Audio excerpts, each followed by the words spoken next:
Bonjour mes petits bacons. Aujourd'hui, on va faire le genre de vidéo qui marche bien sur YouTube, on va faire des putains de théories sur Game of Thrones. Apparemment, ça rapporte un maximum d'argent, ça donne du pouvoir, et ça me donne davantage de légitimité lorsque je rabaisse les petites merdes qui sortent 2 fois la même bande-annonce, en changeant juste l'écriture du titre. Game of Thrones, c'est une série génialement bien écrite, très bien réalisée, qui parle de chevaliers, de dragons, de sexe, de conquête, de magie, de sexe, de zombies et de sexe. En somme, la série du siècle. S'il est bien une chose qui est géniale avec cette série, c'est qu'on peut s'amuser à faire des théories. Pas comme avec cette série de merde qu'est The Walking Dead, qui est devenue plus emmerdant qu'une emmerdeuse. Surtout depuis que les cassos se sont mis à regarder, et qu'ils sucent tous Daryl.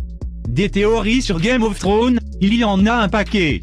Et je peux vous dire que la plupart sont tellement devenues connues, qu'elles se sont concrétisées à l'écran. Je pense notamment à la prophétie de ma bite sur ton front, qui s'est accomplie dans l'épisode 2, saison 3. Il y a de la magie dans Game of Thrones, ce qui ouvre le champ des possibles. Tout peut arriver. Ned Stark peut venir sodomiser ton père, je peux venir défoncer ta mère. Tout est possible. Je vous propose 3 théories dans cette vidéo. Attention, elles vont complètement changer votre regard sur la série. Vous êtes prêts? C'est parti. Première théorie, Ned Stark et Arya.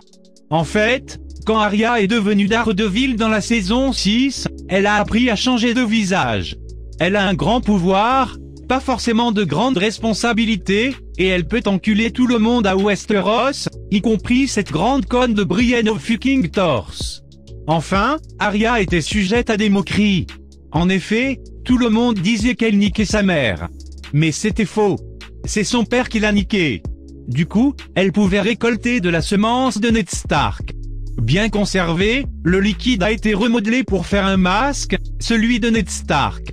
Maintenant, Arya peut se cacher sous les traits de son père, lui qui se cachait dans l'arrêt d'Arya. Deuxième théorie, Jaime est un bâtard. Dans Game of Thrones, les bâtards sont nombreux. Jon Snow, qui n'est en fait pas un bâtard, Gendry, et... c'est déjà pas mal. Les bâtards, ce sont des enfants de rois que ce dernier n'a pas eu avec la reine. Vous voyez? Eh bah je ne parle pas de ce genre de bâtards. Je parle des bâtards chanceux, ces enfoirés à qui la vie sourit. Parce que le grand Jaime, il se tape Cersei. La MILF. La sale petite coquine. La plus grande manipulatrice du continent. Et ce petit Jaime, il se la tape. Au calme. Je suis jaloux. Jaime est un bâtard. Troisième théorie, Jorah est un ours. Tout au long de la série, on nous rappelle que les Mormons, la famille de Jorah, est affiliée à l'ours. C'est le symbole de sa famille. Eh bah il y a forcément une raison. Jorah n'est pas poilu, mais je pense que c'est un ours. Ça expliquerait pourquoi il pue de la gueule, pourquoi Daenerys ne veut pas le pécho, pourquoi il pue la merde.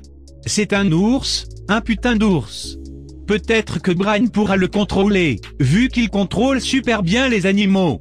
Comme ce con de Hodor. Hodor. Mes théories vous ont plu? Ouais? J'espère, sinon je tartine encore vos mères, qui sont déjà pleines. Allez, bonne nuit, bande de bacon trop grillés.